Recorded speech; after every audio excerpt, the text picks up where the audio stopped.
Francis Ngannou inflige la plus grande humiliation de l'année à Dana White. Pour ceux qui ne savent pas, Dana White est le PDG de l'UFC, la plus grande organisation de MMA au monde. Et c'est dans cette organisation que Francis Ngannou combattait. Il détenait le titre de champion du monde des poids lourds dans l'UFC, avant qu'il ne naisse un désaccord entre lui et le boss de l'UFC. Francis wants to take zero risks. And he obviously didn't want to take a chance against Jon Jones.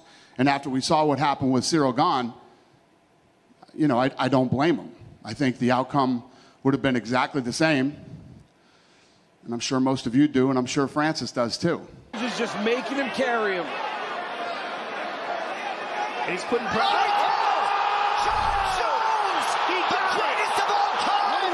You know, and the media makes it sound like that I'm saying that he's afraid of him. I don't think that he's afraid of anybody. It's just the fact that he doesn't want to take any risk. He wants to, you know, PFL's going to pay this guy to train for a boxing match that may not even happen and that they might not even be involved in. How does that make any sense? It doesn't make sense to me. I mean, Anthony Joshua called it a gimmick fight this week. You know, when asked about that fight, he's like, I'm focused on fighting the best guys in the world. You know, I'm not interested in the gimmick fight right now. And that's one of the big problems with boxing right now is it's all about these gimmicky type fights. And that's just not what I do here. It's not what I do. I put on fights with the best fighters in the world and fights that people want to see. Francis just thinks like that he's in a position where he's got some Conor McGregor-Mayweather fight on his hands, which he does not. That fight was like a once-in-a-lifetime type deal. Fight that I wasn't very interested in.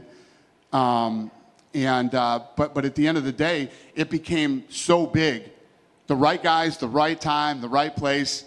The fans wanted it. So we did it, and we got it done. Time here. Now he's got him in the corner. Now he's a sitting duck. McGregor hit with a right hand and he tries to survive. He is loose. On wobbly legs. He's about to go. Floyd Mayweather has McGregor on the run. A sharp left hook, another hook, and it's over. MMA guys versus boxers doesn't make any sense to me. But I know that he thinks there's all this money in it. I disagree. I don't think there is. And you know me. If I don't like you, you know, I don't hold back. I'll let you have it. But I know how this story ends. I get what Francis is doing. I wish the PFL all the luck in the world. I wish him all the luck in the world. It's just not what we do here. You know, right now when you think about it, he's going to this company. I don't know what they're paying him or what's going on or any of that stuff. He's not even fighting their champions. You know what I mean? He wants to box. He signs with this company, and he's not even willing to fight their champions right now. He's fought 3 times in the last 3 years. From what I'm hearing, he's not going to fight for another year. Lorsque Ngannou a demandé des choses que l'UFC ne voulait pas lui donner, comme l'UFC a l'habitude de contrôler par tous les moyens les athlètes et que Ngannou s'est révolté, Ngannou n'a pas accepté de se soumettre. Alors, ils sont passés par tous les moyens pour le décrédibiliser et surtout faire croire au reste du monde que Ngannou a fui la concurrence dans l'organisation. Et Dana White est parti encore plus loin. Il a dit que Ngannou se voyait comme un McGregor. Pour ceux qui ne savent pas, McGregor est considéré comme la plus grosse star que l'UFC n'avait jamais produit auparavant dans son histoire. Et comme Ngannou demandait à boxer, alors que dans l'histoire de l'UFC, le seul athlète, la seule star qui avait pu avoir ce privilège, c'était McGregor. Alors Dana White a dit dans les médias que Ngannou essayait de se mesurer à McGregor, alors qu'il n'a ni le niveau, ni la carrure, ni l'influence médiatique. Ce qui n'était pas totalement faux, sauf que Ngannou savait qu'il pouvait avoir plus. Ngannou savait qu'il y avait mieux. Et l'UFC ne voulait pas donner à Ngannou la chance de prouver qu'il pouvait boxer et surtout qu'il pouvait avoir l'influence de McGregor dans le sport de boxe ou de MMA. Alors, quand Francis Ngannou a combattu contre Tyson Fury et qu'il a presque remporté la victoire, pour ceux qui n'ont pas suivi ma vidéo sur le combat entre Ngannou et Tyson Fury, le lien s'affiche quelque part ici ou là. Vous pouvez aller cliquer et puis suivre la vidéo. Ngannou a presque remporté la victoire. Parce que oui, selon la décision des juges, c'est Tyson Fury qui a gagné le combat. Mais la bataille, c'est bien Ngannou qui l'a gagné. Parce que Ngannou a vaincu. Il a prouvé à tout le monde qu'il méritait de combattre ce jour-là.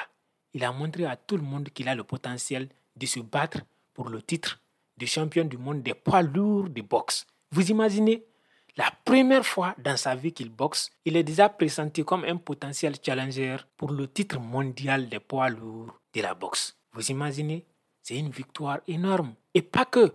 Tous ceux qui doutaient de lui sont aujourd'hui en train de lui présenter des excuses et en train de l'applaudir. Il y a cependant un homme qui n'a pas réagi. Un homme qui a disparu. Un homme qui n'a fait aucun commentaire. C'est Dana White. Et oui, ce même Dana White qui avait dit à Ngannou qu'il n'avait pas le potentiel de se battre face à un champion de boxe. Celui-là qui avait dit que aucun des boxeurs, aucun grand boxeur ne voudrait monter sur le ring pour se battre contre Ngannou. Aujourd'hui, il a la honte de sa vie. Parce que non seulement Ngannou s'est battu contre le meilleur des boxeurs, mais en plus de ça, il a presque remporté la victoire. Il lui a montré qu'il a menti. Il a humilié tous ceux qui doutaient de lui. Et le chef des chefs de ceux qui doutaient de lui et qui se moquaient même de lui et de ses ambitions, c'est bien Dana White. Donc cette victoire de Ngannou, c'est surtout une honte historique, une victoire historique qu'il a prise sur ses haters. Et le plus grand de ses haters, c'est bien son ancien boss. Encore une fois, Ngannou nous enseigne une leçon. Ne laissez pas les gens déterminer vos limites. Ne laissez personne vous dire où vous pouvez aller et où vous ne pouvez pas aller. Personne ne doit fixer vos limites. Personne ne peut savoir de quoi vous êtes capable, si ce n'est vous et vous seul. Donc, si vous pensez que vous méritez quelque chose, si vous pensez que vous avez l'intelligence de mettre en place un projet ambitieux, lancez-vous. Ne cherchez pas à avoir l'aval des autres. Ne demandez pas nécessairement l'avis ou l'approbation ou encore la validation des gens autour de vous. Que ce soit vos amis, que ce soit votre famille ou même vos collaborateurs, si les gens ne voient pas aussi loin que vous, vous devez vous débarrasser de ces gens-là et aller avec ceux-là qui ont la même vision que vous. Et si vous ne trouvez personne qui a la même vision que vous, lancez-vous seul. Au pire des cas, vous allez échouer, mais vous allez apprendre. Mais ne mettez pas croix sur votre rêve, sur vos ambitions, parce qu'il n'y a pas suffisamment de monde qui approuve vos projets. Ne vous arrêtez pas parce que les gens vous disent que vous ne pouvez pas aller plus loin. Non, c'est vous qui savez l'énergie que vous avez. C'est vous qui connaissez votre potentiel et vos motivations. Tant que vous avez la motivation, le courage et surtout l'amour de ce que vous faites, faites-le.